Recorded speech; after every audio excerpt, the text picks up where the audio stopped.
श्री गणेशाय नमः। ओम नमः शिवाय। नमस्कार दोस्तों, मैं पूनम आपका अपने चैनल में स्वागत करती हूँ। भोलेनाथ की कृपा आप पर और आपके परिवार पर सदा सर्वदा यूं ही बनी रहे और इस पावन मास में आपको भोलेनाथ की निज भक्ति प्राप्त हो, ऐसी मेरी मंगल कामना है। तो इसके साथ शिव महापुराण के विदेश्वर संहिता का 24वां अध्याय श्रवण करते हैं। भस्म धारण की महिमा। सूत जी ने कहा, हे ऋषियों, अब मैं तुम्हारे लिए समस्त वस्तुओं को पावन करने वाले भस्म का महात्म सुनाता हूँ। भस्म दो प्रकार की होती है, एक महाभस्म और दूसरी सलभ भस्म। महाभस्म के भी अनेक भेद हैं। ये 3 प्रकार की होती है, श्रोता, सामर्थ और लौकिक। श्रोता और सामर्थ भस्म केवल ब्राह्मणों के ही उपयोग में आने योग्य है। लौकिक भस्म का उपयोग सभी मनुष्य कर सकते हैं। ब्राह्मणों को वैदिक मंत्रों का जप करते हुए भस्म धारण करनी चाहिए तथा अन्य मनुष्य बिना मंत्रों के भस्म धारण कर सकते हैं। उपलों से सिद्ध की हुई भस्म अग्नेय भस्म कहलाती है। ये त्रिपुंड का द्रव्य है। अन्य यज्ञ से प्रकट हुई भस्म भी त्रिपुंड धारण के काम आती है। जब्बाली उपनिषद के अनुसार अग्नि इत्यादि मंत्रों द्वारा 7 बार जल से भिगोकर शरीर में भस्म लगाएं। तीनों संध्याओं में जो शिव भस्म से त्रिपुंड लगाता है वो सब पापों से मुक्त होकर शिव की कृपा से मोक्ष पाता है। त्रिपुंड और भस्म लगाकर विधि पूर्वक जाप करें। भगवान शिव और विष्णु ने भी त्रिपुंड धारण किया है। अन्य देवों सहित भगवती उमा और देवी लक्ष्मी ने उनकी प्रशंसा की है। ब्राह्मणों, क्षत्रियों, वैश्यों, शूद्रों, वर्ण संकरों तथा जाति भ्रष्ट पुरुषों ने भी उद्दलन एवं त्रिपुंड रूप में भस्म धारण की है। महर्षियों, इस प्रकार संक्षेप में मैंने त्रिपुंड का महत्व बताया है। ये समस्त प्राणियों के लिए गोपनीय है। ललाट अर्थात माथे पर भवों के मध्य भाग से भवों के अंत भाग जितना बड़ा त्रिपुंड ललाट में धारण करना चाहिए। मध्यमा और अनामिका उंगली से 2 रेखाएं करके अंगूठे द्वारा बीच में सीधी रेखा त्रिपुंड कहलाती है। त्रिपुंड अनंत उत्तम तथा भोग और मोक्ष देने वाला है। त्रिपुंड की एक एक रेखा में 9 देवता हैं जो सभी अंगों में स्थित और मोक्ष देने वाले हैं। गृहपत्य, अग्नि, पृथ्वी, धर्म, रजोगुण, ऋग्वेद, क्रियाशक्ति, प्रातः स्नान तथा महादेव ये त्रिपुंड की प्रथम रेखा के 9 देवता हैं।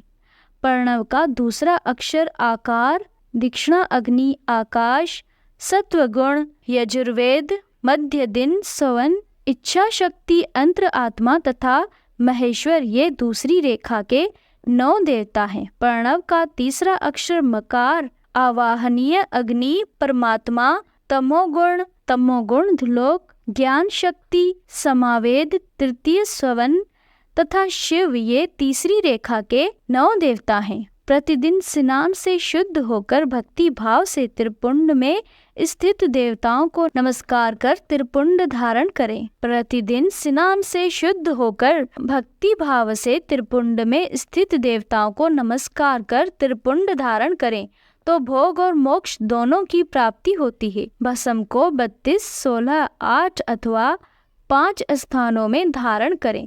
सिर, माथा, दोनों हाथ, दोनों आँखों, नाक के दोनों नथनों, दोनों हाथ, मुंह, कंठ, दोनों कोहनी, दोनों भुजदंड, हृदय, दोनों बगल, नाभि, दोनों अंडकोश, दोनों उरु, दोनों घुटनों, दोनों पिंडली, दोनों जांघों और 5 आदि 32 अंगों में क्रमशः अग्नि, वायु, पृथ्वी, देश, 10 दिशाएं, 10 दिग्पाल, 8 वसुंधरा, ध्रुव, सोम, आम, अग्नि, प्रातःकाल आदि का नाम लेकर भक्ति भाव से त्रिपुंड धारण करें अथवा एकाग्रचित हो 16 स्थान में ही त्रिपुंड धारण करें। सिर, माथा, कंठ, दोनों कंधों, दोनों हाथों, दोनों कोहनियों तथा दोनों कलाइयों, हृदय, नाभि, दोनों पसलियों एवं पीठ में त्रिपुंड लगाकर इन 16 अंगों में धारण करें। तब अश्विनी कुमार, शिव शक्ति, रुद्र, ईश, नारद और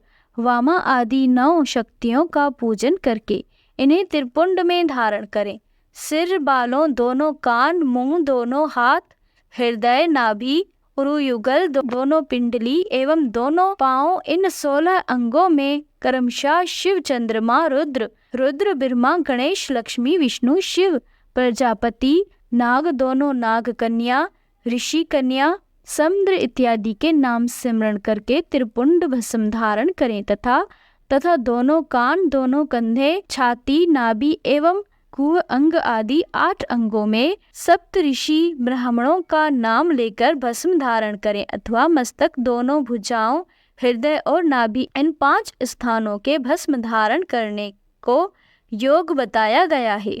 देश तथा काल को ध्यान में रखकर भस्म को अभिमंत्रित करना चाहिए तथा भस्म को जल में मिलाना चाहिए। त्रिपुरधारी सभी गुणों के आधार तथा सभी देवताओं के जनक और ब्रह्मा एवं रुद्र की उत्पत्ति करने वाले परब्रह्म परमात्मा शिव का ध्यान करते हुए ओम नमः शिवाय मंत्र को बोलते हुए माथे एवं अंगों पर त्रिपुंड धारण करें। इस प्रकार शिव महापुराण का ये अध्याय यहीं पर समाप्त होता है। तो प्रेम से बोलो शिव पार्वती की जय, गणेश कार्तिकेय की जय। प्रिय भक्तों, अगर आपको ये वीडियो पसंद आई हो तो लाइक करें, शेयर करें और कमेंट में हर हर महादेव लिखना ना भूलें। धन्यवाद।